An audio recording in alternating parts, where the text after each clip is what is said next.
Minister is seen as a clown around the world at the moment.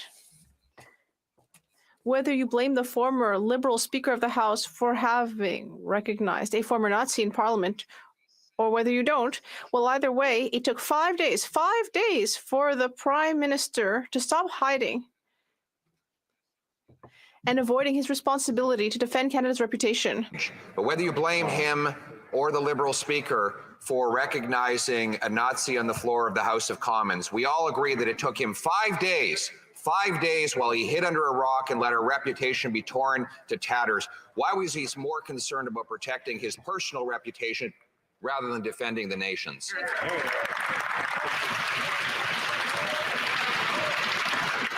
Honourable Leader, Chambre du Gouvernement. Thank you, Mr. Speaker. Every member of Parliament actually recognized that it was the Speaker's responsibility. That's why they called upon him to resign, and that's why he did resign. Thank you, Mr. Speaker. Trudeau's second question period. And for 5 days, the Prime Minister was in hiding. And he's in hiding from answering my questions today about the people who are starving. We've got 7 million Canadians who are not eating enough because of the price of food. 1.5 million going to food banks. Food banks across this country have lineups that go around the street, never before seen. The middle class hungry is the new phenomenon the Prime Minister has brought us after 8 years in power. His solution?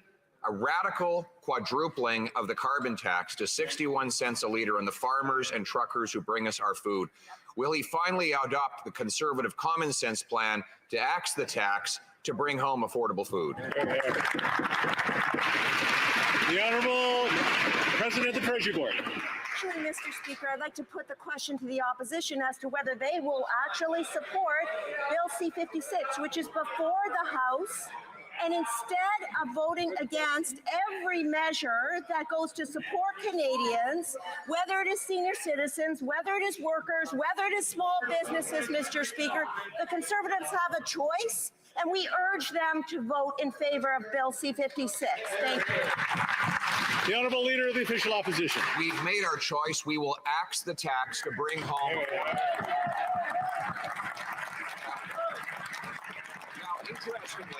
Interestingly, Liberal members of Parliament from Atlantic Canada tell their constituents that they agree with me and not with the Prime Minister.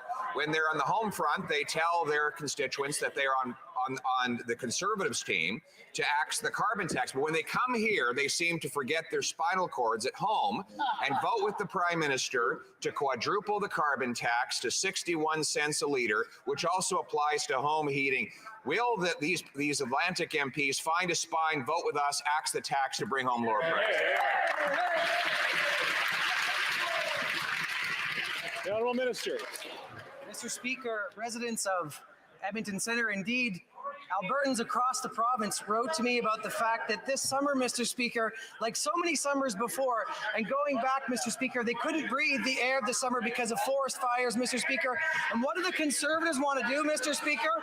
They want to cancel the child care benefit. They want to pull the CCB. They want to chop. This is the party of slash and burn. They're going to slash programs and let the planet burn. Shame on them. The Honourable Leader of the Official Opposition. We're going to chop the carbon tax, Mr. Speaker.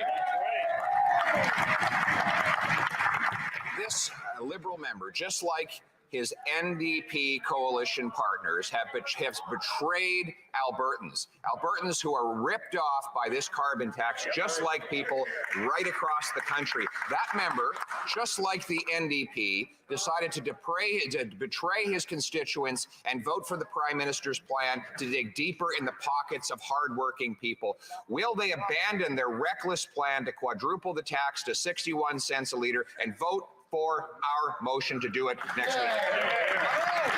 The Honourable Minister. I'll tell you what's reckless is the Conservative ideology that somehow pausing renewable projects is a good strategy. Mr. Speaker, I can tell you people in my riding and in our province want us to lean in. They want clean electricity. They want reasonable electricity. They want hydrogen plants. Mr. Speaker, they want to be part of the economy of the future. These guys want to slash and burn. Shame on them. We're here to deliver for Albertans and for Canadians. The Honourable Leader of the Official Opposition. Monsieur le Président, aujourd'hui, le chef. Mr. Speaker, today the leader of the bloc lost it. because we highlighted the fact that on June 5th, he voted to implement the second carbon tax, which applies to Quebec. He lost it because we mentioned the fact that one of his members, and I'm quoting, wants to radically increase the carbon tax on the backs of Quebecers. And I think he's going to lose it again in a few moments. I'm sure of it. Will the Prime Minister keep working with the leader of the Bloc Québécois and keep increasing taxes on the backs of Canadians?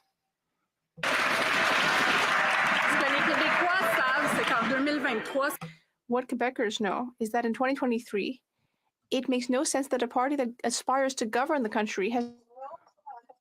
So you'll notice the Liberals are continuing to spread the mythology of greenhouse gases, and climate change being responsible for forest fires and not arson. This is a outright lie, and they state this completely without any evidence or facts. And they continue to go on about this. They are bankrupting the country, impoverishing the nation. The leader of the official opposition used the word clown earlier. That's interesting. Why wouldn't he decide to axe subsidies to oil companies? But all right, we have at least a year left. There are no them, subsidies to oil companies. We should instead consider last Friday's saga again. No call to President Zelensky or to the Jewish community or veterans from Quebec and Canada who fought the Nazis. Does this government recognize the terrible effects of the Prime Minister's negligence? And what will it do to correct that? The Honourable Leader, the Honourable House Leader. Thank you, Mr. Speaker. Yes, calls were made. And it's very clear that everyone in this House was very upset by what happened on Friday. That everyone was wounded by what happened. The Prime Minister apologized to the Canadian people and to every community that was harmed by what happened on Friday. We will continue to do so because it was something that was really harmful for everyone in this House and also for Canada. Yes, it's very harmful. The Honourable Member for Belleuil-Chambly. Inaudible for the interpreter. Well, that doesn't mean much if the appropriate actions aren't taken. Meanwhile, because 5 days were spent without anything being done, Russian, Indian, and Chinese propaganda, none of those being friends of the government or Canada, of course, well, all of them were able to strongly act against Canada's global reputation, and unfortunately Quebec as well. Things wouldn't have been as bad if, as the leader, the Prime Minister had immediately come out and apologized. The headlines would have been quite different. What will the government do to stop embarrassing its allies and allow us to finally move on? The Honourable Government House Leader. I'd like to thank my honourable colleague for his question. As soon as we learned about this unfortunate event in this House last Friday,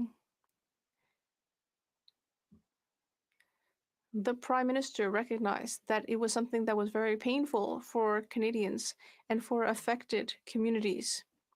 Calls were made. Apologies were made. Through diplomatic channels, right from the beginning, Mr. Speaker, and Canada will continue to work with its allies to defend Ukraine and work with them for justice and sovereignty. The Honourable Member for Rosemont-le-Patrie, Mr. Speaker, this summer, wildfires raged in our rural regions. We are seeing the climate crisis, and the inaction of the Minister of the Environment is becoming shameful. There was a recent report by the International Energy Agency. It states that Canada should stop approving new fossil fuel projects and move our net zero goal forward to 2045. But the Liberals are doing exactly the opposite. They bought a pipeline, and this Minister of the Environment has said yes to the Bédunel project. Will this minister finally wake up and listen to the agency's recommendations? The Honourable Minister. Mr. Speaker, like our colleague, our government is concerned about the future of the planet. That's why, since 2019, we reduced our greenhouse gas emissions by 62 megatons. That's the equivalent of 11 million cars off the roll, and we will continue fighting the climate crisis, Mr. Speaker. The honourable member. Well, I'm sorry, but the Liberals are asleep at the switch on the climate change. And now, regarding the transfer to a new insurer for the public service is causing all sorts of problems for employees who are already struggling due to the cost of living. There are all sorts of delays to get their money back. Some claims are being rejected even for sick children, and it's almost impossible to talk to someone about it because no one answers the phone. Workers deserve better, but the Liberals are leaving them to cool their heels.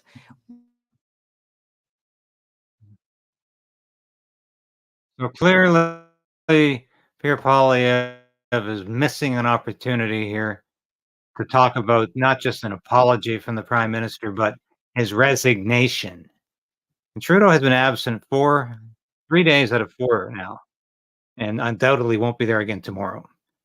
He has evaded responsibility. He's avoided answering questions, except yesterday, where he kept repeating his script that he had in his hands.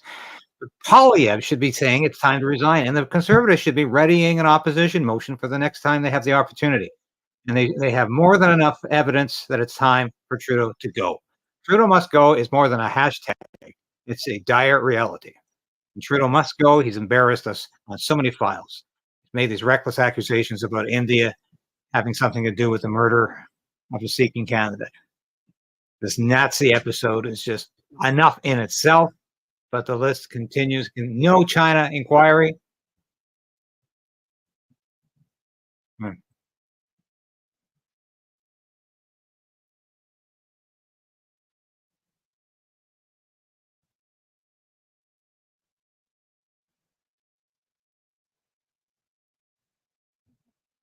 Visit. Why? The Honourable Government House Leader. Mr. Speaker, my colleague knows perfectly well that the Prime Minister issued an apology on behalf of all of us, because those of us that were present here in this chamber on Friday all stood unbeknownst to any of us that this individual were to be here or that he would be recognized by the Speaker. I think all of us feel a deep shame about this, and had we known otherwise, not a single one of us would have stood and applauded this individual. Thank you, Mr. Speaker. The Honourable Member for Wellington, Halton Hills. Mr. Speaker, for 5 days, the Prime Minister let Canada's reputation wither. For 5 days, the Prime Minister did not apologize. And when he did, it wasn't on behalf of the government or on behalf of Canada. It was on behalf of Parliament, for whom he does not speak. Why did he avoid speaking on behalf of himself, the government, or Canada? The Honourable Government House Leader. Thank you, Mr. Speaker. As the member opposite knows perfectly well, as soon as this was discovered, the Prime Minister spoke about how deeply hurtful this was to all parliamentarians, indeed all Canadians, particularly all communities who were impacted by the Holocaust. Conversations and apologies were made through diplomatic channels immediately upon knowing about this. And as soon as the Speaker admitted his responsibility, took responsibility, the Prime Minister issued his apology. Thank you, Mr. Speaker. L'honorable député de Mégantic-Lérat. Yeah, you're going to hear that script again and again from Karina Gould. You've been reading it when Trudeau wasn't there. Trudeau read the same script yesterday. So don't expect any answers, folks. Or the communities that were affected. 5 days during which the entire world was so upset about what happened here that the situation got out of hand and Canada lost a great deal of credibility. Why did it take 5 days for the member for Papineau to act like a prime minister, defend our reputation, our communities, our country? The Honourable Government House Leader. Thank you, Mr. Speaker. As members on the other side know very well, the Prime Minister, as soon as he recognized what had happened, he immediately said that it was something painful and shameful for Canada. Everyone in this House knows very well that it was the Speaker of the House who decided to invite that individual without letting any other member or the government or the Ukrainian delegation know that they were going to recognize that individual. He has taken responsibility, he has apologized, and he has stepped down.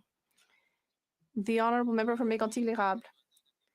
This morning, there was an incredibly long queue outside a food bank in Quebec. People can no longer put food on the table after 8 years of this Liberal government. The carbon tax is contributing a large proportion of this unacceptable situation because it applies to the production and transportation of what we buy at the grocery store. The Liberal Bloc is supporting this tax, which is sending people to food banks, and even worse, the Bloc Québécois wants to radically increase the carbon tax. There is a price when you vote for the Bloc, and everyone is realizing that. So instead of just yelling and screaming in this House, will the Bloc Québécois finally show some compassion and vote for our motion to cancel the carbon taxes?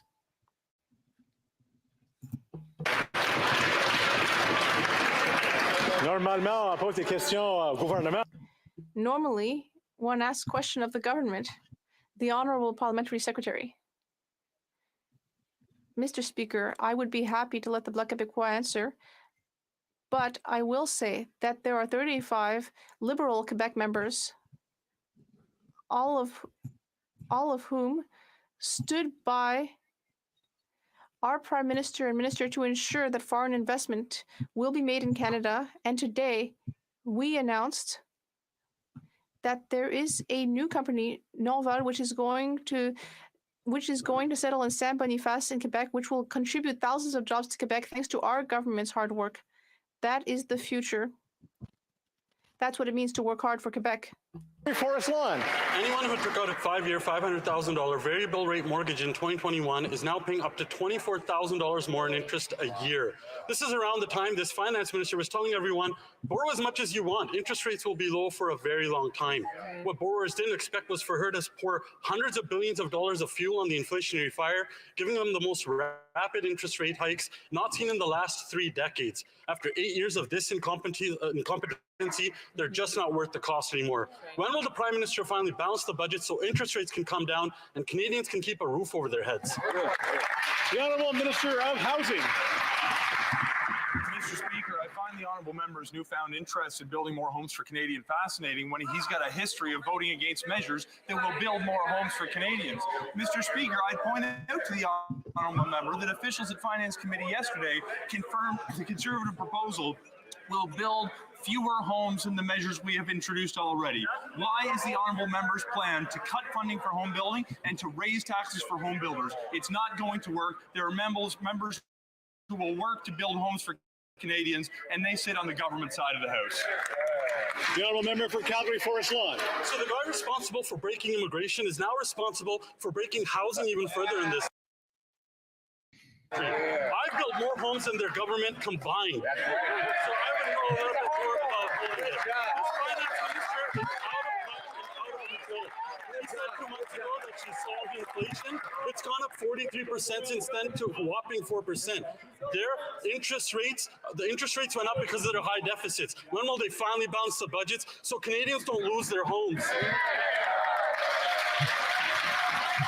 The Honourable Minister of Housing.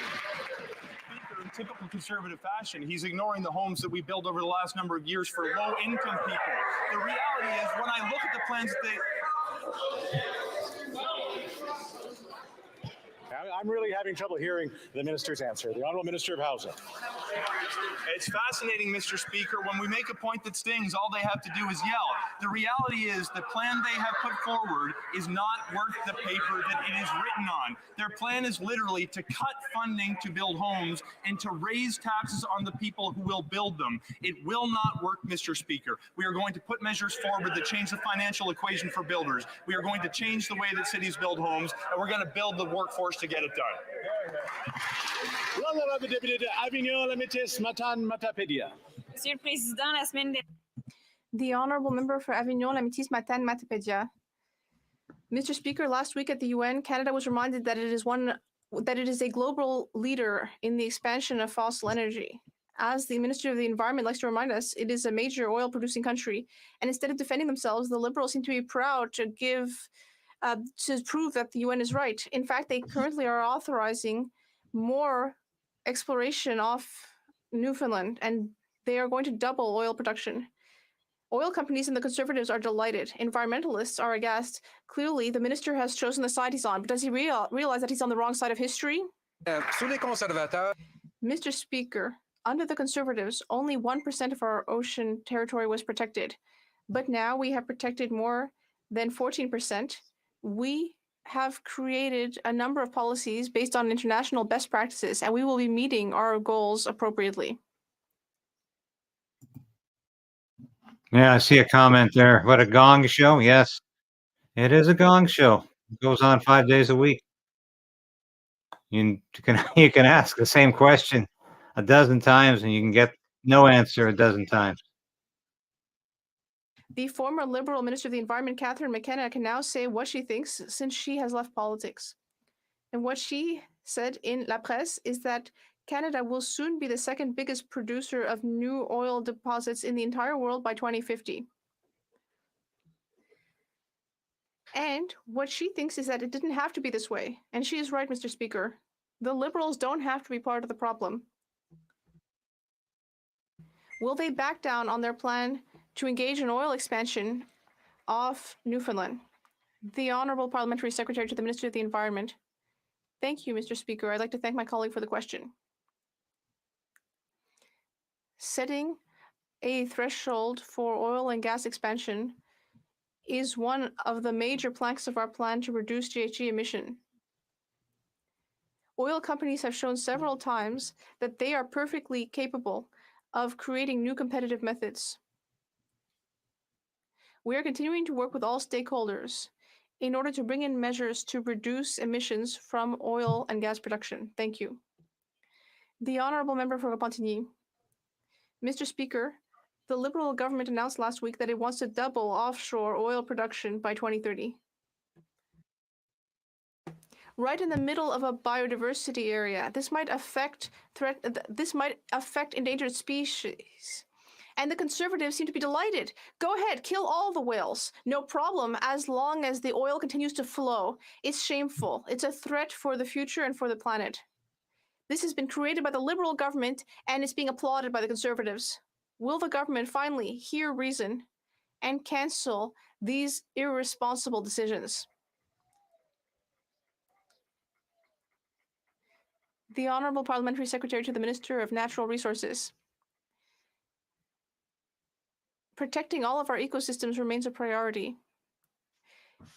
The developer will have to ensure that they are creating a plan to protect marine life. There have been extensive environmental assessments. The plan was examined and approved by experts from Fisheries and Oceans Canada. And I would just like to state that no production project has previously been proposed in a protected marine area, and it's possible that it still won't be. The Honourable Member for Cumberland Colchester. Mr. Speaker, what this Conservative team has been warning about for more than a year has become an awful reality.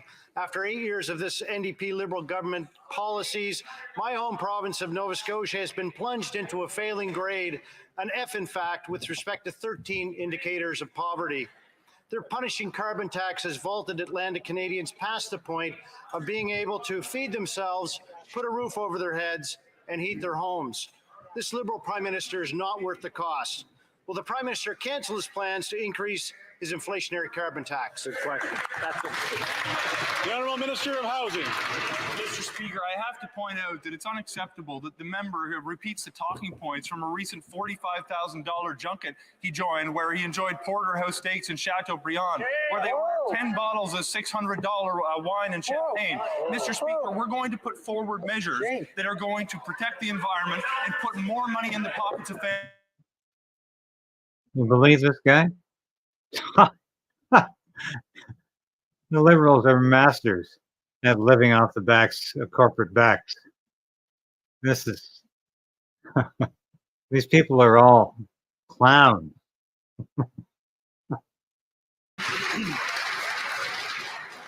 Honourable Member for Cumberland Colchester. Well, Mr. Speaker, it's interesting. The outgoing member from I was going to say, I know that the Honourable Member for Timmins James Bay really wants to ask another question, and maybe he can get on the schedule with the whip. But I know I'm trying to hear it over here, and I'm hearing lots of go back between here. So, well, I'm hearing a bunch. I'm hearing a bunch of everybody, but I'm hearing the member from Timmins James Bay right now, and he's the one. The honourable member for Cumberland-Colchester. Well, thank you very much, Mr. Speaker. It's kind of rich, the outgoing member for Central Nova, failed Minister of Immigration, now failing Minister of Housing, over there doing some chest thumping and backslapping antics of the Atlantic Liberal members. Our Parliament is nothing but a charade and lacks a backbone. Voters know their carbon tax is increasing the price of home heating fuel, food, and housing, and that's serious business. They want Atlantic Canadians to believe that they're not in favor of the carbon tax, and yet they have voted for carbon tax measures more than 23 times since 2015. This Prime Minister and his acolytic Liberal Atlantic members of Parliament are not worth the cost. Will the Prime Minister cancel his plans to increase the punishing an inflationary carbon tax? The Honourable Minister of Housing. Mr. Speaker, my honourable colleague wants to take money from his constituents so he can make it free to pollute. This should come as no surprise because the Conservatives over the course of my time in this chamber want to cut or vote against programs that support ordinary people all the time. They want to take dental benefits away from children. They want to cancel investments in childcare. They vote against tax measures that cut taxes for the middle class and raise them on the 1%. We are going to protect middle class Canadians. We are going to work to defend their pensions when the Conservatives lack the courage to do so. The honourable member for Foothills. Here is NDP Liberal logic. We're going to increase the carbon tax on the farmers who grow the food, on the truckers who transport it, on the manufacturers who process it, and the retailers who sell it. But we're going to try to convince Canadians that these higher taxes don't impact the price of the food that you're buying at the grocery store shelves. No one believes you. No one believes you when 7 million Canadians have to access a food bank every single month. No one believes you when food bank use in Alberta is up 70%. Wow. No one believes you when the Calgary Food Bank supports 700 families every single day. This Prime Minister just isn't worth it. How many families have to rely on a food bank before the Liberals join the Conservatives and axe the carbon tax? The Honourable Parliamentary Secretary to the Minister of Environment and Climate Change. Thank you, Mr. Speaker. It's disgraceful how the Conservatives are using people's financial struggles and pain to reinforce inaction on the environment and climate change. Canadians know how important it is to fight climate change. They know that on this point, the Conservatives have absolutely no credibility and no plan for affordability. Oh, we're going to take a break from this guy for a minute here. You want to tell me how many people out there really go to bed at night worrying about climate change when they can't pay the rent, they can't pay the mortgage, and they don't have enough money in the bank left to pay the groceries until the end of the month? And that's affecting more people than these clowns, these idiots in Parliament on the Liberal side and the NDP have any notion of. It's absolutely beyond reason how stupid these people are, or at least pretend to be, in the pursuit of an ideology that is so destructive and so catastrophic. Canada is on the verge of economic collapse.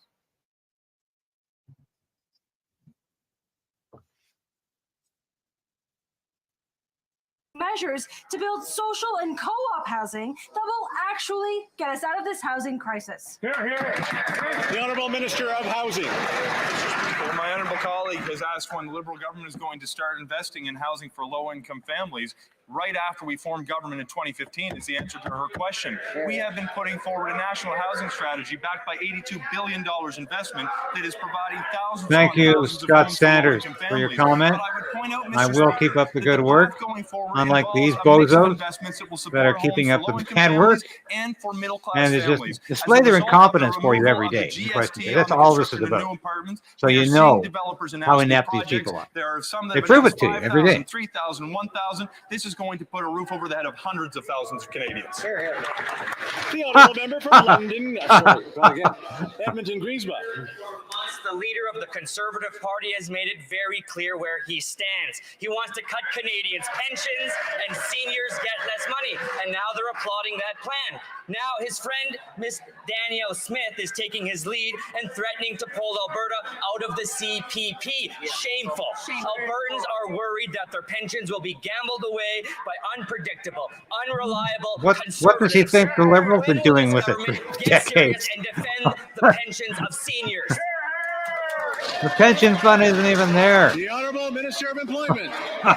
Thank you, Mr. Speaker. Let me be really clear. I have emails today from Brett and Eva and Ryan, all seniors just in Edmonton Centre, and many emails beyond that, Mr. Speaker, imploring our government to make sure that the Premier of Alberta keeps her hands off of Albertans' pensions that are in the CPP. And I can tell you one thing, Mr. Speaker, just on performance alone, a few years back, CPP 20%, AIMCO 0.5%. The math speaks for itself. Pensioners need their pensions. This is not the time to play politics with pensions. It's simply not worth it. Somebody asked this half-wit, how much is actually in your pension plan? Is there anything left? We all know they're using it as general revenue, and they have for years. That's called theft in the private sector, but the Liberal government's been getting away with this for years. So what absolute trash. Deploy green, affordable, and reliable energy to households, and the Government of Canada is investing in them. Can the Minister of Employment, Workforce Development, and Official Languages please update this House on recent developments in the energy sector? Minister of Employment. Mr. Speaker, I want to thank the honourable member for Calgary Skyview for the incredible work that he does every day for Albertans. This summer alone, our government invested more than $300 million. You know, skinhead here is not having too much trouble with this Mr. one. Speaker, powering over 100,000 homes and giving thousands of good-paying jobs. Today, Mr. Speaker, we announced nearly $24 million for Cypress 2 wind farm in Alberta. This project with EDF Renewables and the Kainai First Nation will reduce emissions equivalent to 20,000 cars off the road. Mr. Speaker, while the Conservatives want to chop, chop, chop and block projects, we're delivering for Albertans. Keith. Keith asked a very good question in the comment section here. Former Bank of Canada Governor David Dodge. I'm just going to shut this guy up for a minute. I want to say this. Yeah, why is it okay for Quebec to have its own Quebec pension plan, but not Alberta? I mean, Alberta's paying everybody's bills. Anyone has been for years with through the distribution of provincial wealth to the federal coffers. Now, what trash these people! It's always okay for Quebec to do anything, of course, but nobody else can do it. And it's a farce. Thank you, Mr. Speaker. And I'd like to thank my colleague from the Finance Committee for his question. As he well knows, all of the rating agencies have reconfirmed Another softball. credit rating, Mr. Speaker. You love to end the day on a softball. Is the fact that the Conservative members getting towards the end here. Please silent when it comes to investments that our government has made in order to attract companies like Northvolt, which just announced today, Mr. Speaker, that it is coming to Canada. It could have gone to California. It could have gone to anywhere else around the world. But it has decided to partner with our federal government in order to install a brand new company right here in Canada. That will create thousands of jobs for Canadians who need them. That is us working for Canadians. The honourable member for Simcoe North. Mr. Speaker, while households are struggling with higher mortgage and interest costs, the Canadian taxpayer is going to get sideswiped. That's because this year the government has to borrow over $420 billion just to satisfy their spending and deficits. It also expected to pay almost $44 billion in servicing the debt, except that assumed that interest rates were actually going to come down by the end of this year, except interest rates have gone up. So will the Minister of Finance stand up and tell Canadians how much taxpayers are on the hook because interest rates haven't come down? The Honourable Parliamentary Secretary to the Minister of Finance. Mr. Speaker, I spoke with a mother in my riding who is wondering how much a Conservative government would cost her. You see, Mr. Speaker, our government has been supporting families through this difficult time. There we go. The Honourable Parliamentary Secretary to the Minister of Finance. You can start again. Thank you very much, Mr. What's she Speaker. doing back Obviously, again? I've hit a nerve with the Conservatives here because when I spoke to a member of my constituency, when I spoke to this mother, she was concerned about how much the Conservative plan would cost her. You see, she is relying on the Canada Child Benefit, which continues to go up because it is indexed to inflation. She is relying on the supports of our government. She is relying on the construction of new homes that our government is committed to build. And this Conservative Party is nowhere to be found. The honourable member for Kenora. A pathetic Mr. individual. Speaker, after 8 years of the NDP Liberal government, inflationary spending is driving up the cost of living and interest rates to the point where people are worried that they might lose their home. The more this government spends, the more inflation grows and the higher interest rates get. Now with mortgage interest costs up 31%, it is clear, Mr. Speaker, that this government, that this Prime Minister is not worth the cost. So when will they finally control and put an end to their out-of-control spending so that Canadians can keep a roof over their heads? Honourable Minister of Housing. Mr. Speaker, if the honourable member is concerned about making sure Canadians have a roof over their head, I find it curious that he seems to be supporting a plan that has been described as being so unaware of the scale or urgency of the housing crisis that it's come up with measures such as a snitch line to rat out your neighbours. He's put forward measures that are actually going to result in raising taxes on the people who build homes. That will not result in more homes. He's proposing a plan that's going to result in cuts to the funding that is supporting home building. We are going to change the financial equation for builders by putting incentives forward. We are going to change the way that cities build homes, and we're going to continue to make investments so that the most vulnerable people in our communities do have a roof over their head. There is one party in this House who is committed to building homes for low-income families and for the middle class, and we are right here. The honourable member for Kenora. Mr. Speaker, the minister talks about the urgency of addressing a crisis that him and his government has created. Unfortunately, it's not just homeowners who are struggling. After 8 years, housing prices have doubled and young adults have given up completely on their dream of home ownership. In Toronto, students are paying $1,500 a month for one bedroom. Not a one-bedroom apartment, Mr. Speaker, but one individual bedroom within a shared apartment. This is just one example of the housing crisis that this government has caused. So I ask again, when are they finally going to stop their out-of-control spending so that Canadians can afford a home? The Honourable Parliamentary Secretary to the Minister of Natural Resources. Mr. Speaker, affordability is our top priority. And I'll give another example here to the member. In my constituents, Danielle and Hélène Gingras from my riding of Nickel Belt, Northern Ontario, took advantage of the Greener Homes program to help cover the cost of the installation, and they're all saving hundreds of dollars a month on their energy bill, while at the same time reducing emissions. Addressing affordability and fighting climate change go hand in hand. Canadians know that the leader of the opposition is just not worth the risk. The honourable member for Longueuil Saint-Hubert. Anyway. Mr. Speaker, where is the $900 million that is owed to Quebec for housing? There's no liberal trick or distraction that will make us forget about this. Mr. Speaker, I've been all over Quebec and there are needs everywhere, not just in Montreal. In Saint-Anne-des-Monts, people talk to me about homelessness. They've never seen anything like it. Anyway, we're in going Saint-Jérôme, there to are let them 40 off very households shortly. I just living want to in make a few their comments cars. Across without Quebec, there are competing families with without a these. roof over their heads. Meanwhile, the buffoons. federal government is depriving Quebecers of $900 million for housing. When will they release the money to Quebec? Without conditions. Now, when is it coming to Quebec? The Honourable Housing Minister. Mr. Speaker, as the member knows full well, we are in talks with Quebec to establish a new agreement to support Quebec in building housing across the province. Mr. Speaker, I've had many conversations with my counterpart to determine our shared priorities. Mr. Speaker, reaching an agreement between Quebec and Canada is good for Quebec and Canada. The honourable member for Longueuil Saint-Hubert. Mr. Speaker, if the Liberals' priority was to house people, they would have transferred the housing money to Quebec a long time ago. But by withholding the money, what they're showing is that their priority is not building housing as quickly as possible, but rather starting flag fights with Quebec. Mr. Speaker, they should start by giving us the means to build buildings. But they need not worry. We will invite them for all photo ops. We'd be delighted to. When will they transfer to Quebec the $900 million for housing? Because it's urgent. I think we can probably say The adieu Minister. to these folks for today. Thank We're not going to get Mr. much Speaker. more. I thank my colleague for his. And I did want to make a comment here. So.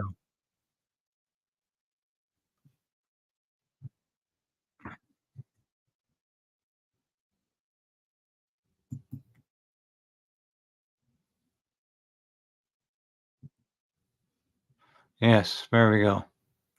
Back again. Okay. Want to make a few comments because we heard again why doesn't Justin Trudeau apologize? not on behalf of the House, but on behalf of the government, and not to Zelensky. Please. Zelensky isn't looking for an apology. He doesn't need an apology. He's used to saluting Nazis. Happens all the time in his own country. And this is utter nonsense. We need an apology to veterans and to all Canadians. And this is not going to happen from Trudeau's lips. He's ducking question period again. But as I said at the beginning, I want to say this again, and I think this is a serious proposition. Pierre Poilievre has really bungled this file because he has focused on how insulted Zelensky was and how much Canada needs to continue to support the war and give billions of dollars to Ukraine. This is nonsense, balderdash, rubbish, all of it. Canada does not need to support this war. This war must end. And it will soon, but the sooner the better, because nobody's benefiting from this war except the armaments industry. So Poilievre is going on about vetting, and why was he allowed in to supposedly threaten Zelensky? And this, of course, is irrelevant. He never threatened Zelensky. He threatened the credibility of Canada. That's what he threatened, because he's a former Waffen-SS Nazi who was involved in a regiment that was implicated in war crimes. I don't care what some guy in Kingston is saying today, that no, nothing to do with that. They were fighting for Ukraine. This is nonsense. They were part of the Waffen-SS, which was a Nazi paramilitary group. They were the armed part of the SS. They fought against Russia for Germany. And that's what we need to remember. Now, that is what Poilievre should have been emphasizing, and not about how a vetting process would have prevented this guy from insulting the Ukrainian president, who never even said he was insulted, by the way. I don't believe he was. But Poilievre can pull the fat from the fire if he realizes this should be the final straw on the camel's back. Poilievre needs to say, hey, this is just one embarrassment too many. Trudeau has consistently embarrassed us on the international stage. Twice in India, he looked like a total buffoon. The last time, it was an absolute diplomatic disaster. He comes home talking about India being involved in the murder of a Sikh in British Columbia. He's provided no evidence for that. He's just blathering on about it. Totally screwed up Canada's relationship with India over this. He has not been very effective on the inquiry into China and its interference in Canadian elections. That has been buried, by the way. But there's so much scandal that just keeps getting buried. And there is just so much that is mounting on this government. And of course, this war's coming in the fall here because we're getting into serious censorship.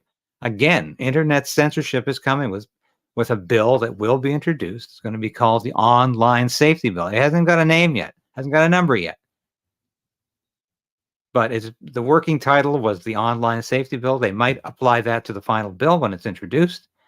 But it's going to mean disinformation on a station like this or on any other social media outlet will be called a crime. Now, whether that means fines or they're going to attempt to put people in prison remains to be seen. But disinformation in this bill will not be defined. It will be whatever the Trudeau government deems it to be. Now, that is frightening. That is dangerous. And that's another reason to get rid of this prime minister. And I think Poilievre needs to challenge the craven NDP, the cowardly socialist, and say, if you really are going to continue to prop up this prime minister and his government, do you agree with what he's been doing here? Are you going to justify? Because they're going to get wiped out in the next election, I predict. I really do. Anyway, that's all for now. Thanks for watching Question Period with me today. I hope this analysis was insightful. It wasn't very witty today, but sometimes it doesn't come easily when you're watching these people make absolute fools of themselves. And that's really what Question Period is all about. Thanks for watching today. I'll be back with you again, probably tomorrow, but I'll have another Stand on Guard episode coming out soon. Thank you again.